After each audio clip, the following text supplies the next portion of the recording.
Sweet Mazzacano story. Unbeatable over jumps, but does a 10 in at the end of the race. Here's the Grand National though. Summer Bent, well, I think you know the colours now. The Aquanita Blue in front. Well, Forest Knight's improved. He's gone past Gino Ladd as they start their descent up to the third of the flight. Summer Bent in front.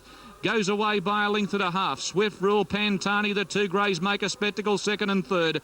Three away, Hasta Manana, and Forest Knight slips up on the inside of Desert Heiress. Anyone we know, Pay the Aces drag back now. He's second last, and Gino Ladd about to start a move. On top of the hill at flight number 11, Summer Bent. He's a real dasher. He's in front. Got through by a length and a half. Swift Rule and Pantani with Hasta Manana going up fourth. Here's the next one on the hill. Summer Bent through it well. Pantani ran to second from Swift Rule. Forest Knight, Scott's improving all of the time as they come downhill with Hasta Manana. Anyone we know goes up on the inside and now comes around the hills of Forest Knight. Gino Ladd next. They were followed by Desert Heiress, and Pay the Aces has run his race in the National. 3 to get over. Summer Bent under the 68 in front. He's going well. He's 3/4 on Pantani, stalking hard. His stablemate Hasta Manana third from Swift Rule. Gino Ladd. Forest Knight's in traffic on the fence from anyone we know. Third last flight. Summer Bent comes to it. Oh, he got half off balance at it. Nearly turned himself inside out, but he leads Pantani, and Gino Ladd is coming home strongly. Hasta Manana next, and Forest Knight's going to have to pull out a Herculean performance. On the bend, 2 to go, and it's McLean in front on Summer Bent. Gino Ladd for Willie Harnett, the 6-year-old, going after him, and they're going to settle down to fight it out from Hasta Manana, Pantani and Forest Knight. Here's the second last flight, number 14. Summer Bent in front. Gino Ladd goes after him, but Summer Bent's got courage aplenty. He's still in front. McLean had a peep over his shoulder. Gino Ladd's trying to get to him, but Summer Bent's rallying strongly. He's raced away in the National with 1 to go. Summer Bent gets to it. He's very tired. He's on weary legs, but he's got plenty of courage, Summer Bent, and he's racing away from Gino Ladd. Summer Bent, he's the gun chaser. He comes away in the hurdle and wins the National by 2.5 lengths to Gino Ladd. A great go third. Well, fantastic performance there by Summer Bent, making it 7 straight, and you got much better than the 360 with the bookies. They bet 480, you wouldn't believe it, for Brad McLean and Robert Smird and Gino Ladd and Pantani in the placings, but they all had their chance to beat the Son of Distorted Humour. They couldn't do so. There's some great scenes afterwards. A great bunch of lads race their horses, had led by Mike Simons from the Melbourne Racing Club. Mike rode him home well. I think he wished he was Brad McLean. He wasn't. Brad's right here now. Brad, they are a good bunch of owners, aren't they? Terrific bunch of people, and it's great to get a big race under the belt like that for them.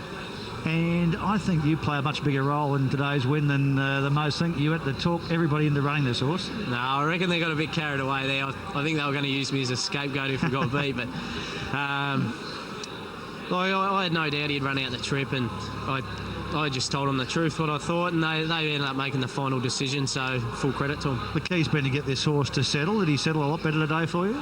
He settled well. You can't choke the horse down, and we got a nice suck along up the hill the first time, which was handy, and he strolled into the straight the first time round, head on the chest, so to speak, and travelling just nice, and he didn't get an easy time in front, but no. He fought the race out beautifully. And obviously some good scenes we just saw there. All the boys keen to give you a pat on the back. Yes. 68 kilos today. It's a great effort. Did he feel as though he was getting a bit weary there with it?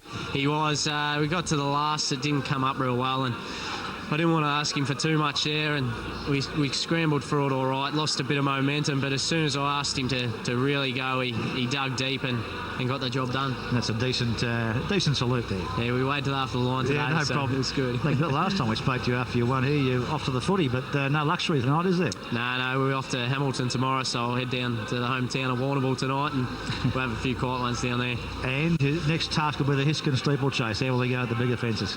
Well, we'll see how he pulls up after today, but they tend to jump the steeples better after a good grounding over the hurdles, and I couldn't see it being a concern. Oh, well, enjoy the win tonight, and a great moment for you. No worries, thanks very much. Brad McLean, winning jockey here. Robert Smurden was the winning trainer. Anyway, Robert, what an exciting horse he is.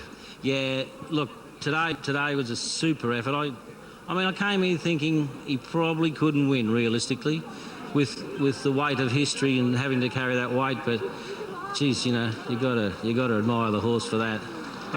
And the jock. I think the jock did a good job today. Very cool head, in the circumstance. We spoke to you after the Shell. You said, no, I won't be here for the Grand National. What transpired in the meantime? It was all about Brad McLean. He just, after his last win, when he had a drink with the owners later, he said, fellas, he said, I'm telling you, he will run the distance. He said, he's hit the line so strong and he wasn't finished, whereas last year he was a different horse. This year, and Brad convinced him. He said, I had my doubts. We said it was too far for him, apart from the handicap. And, no, it was all about Brad's faith in the horse, I suppose. Now, there's a $100,000 bonus if you go to the Hiskin steeplechase. There'll be some fast talking here, I'd imagine. I reckon we might spill a bit of beer for a while, but it's you've got to consider it. A great bunch in this horse. Mike Simons, of course, from Melbourne Racing Club, and a good young bunch of boys with a